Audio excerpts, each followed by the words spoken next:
Hello guys, இன்றைக்கி இந்த makeup எப்படி க்ரியேட் பண்ணுன்றதை பார்க்கலாம். ஃபஸ்ட்டு டோனரில் ஸ்டார்ட் பண்ணிட்டேன், பிக்ஸியோடது.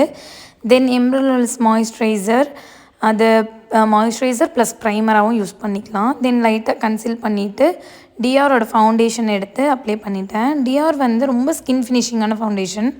ஸோ அது ஃபுல்லாமே உங்களுக்கு ஸ்கின்னில் இருக்கிறதே தெரியாது, அவ்வளோ ஒரு லைட் வெயிட்டடான ஃபவுண்டேஷன். ஸோ அந்த ஃபவுண்டேஷன் போட்டுட்டு லைட்டாக ஹைலைட்டிங் பார்ட் மட்டும் நான் ஹைலைட் வச்சு ஹைலைட் பண்ணிட்டேன். தென் லிக்விட் ப்ளஷ் வந்து ரேர் பியூட்டியோட லிக்விட் ப்ளஷ் யூஸ் பண்ணிவிட்டு லாரா மெர்சியர் செட்டிக் பவுடர் வச்சு நான் செட் பண்ணிட்டேன். செட் பண்ணி முடித்ததுக்கப்புறம் லைட்டாக நான் ரொம்ப மேட்டாக தான் ஐ மேக்கப் போட்டேன். ஸோ ஒரே ஒரு கலர் வச்சு மேட் பண்ணிவிட்டு அப்புறம் பவுடர் கான்டோர் வச்சு கான்டோர் பண்ணிக்கிட்டேன். தென் வந்து லைட்டாக பவுடர் ப்ளஷ்ஷும் வந்து கொடுத்து முடித்ததுக்கப்புறம் காஜல் வந்து ரெனியோட காஜல் யூஸ் பண்ணிக்கிட்டேன். ஸோ ஹைலைட்டர் வந்து ஹுடா போட்டுக்கிட்டேன். இதுதான் என்னோடய ஃபைனல் லுக். இந்த லுக்கில் வேறு ஏதாவது டவுட் இருந்துச்சுன்னா நீங்கள் கமெண்ட் பாக்ஸில் கமெண்ட் பண்ணுங்கள்.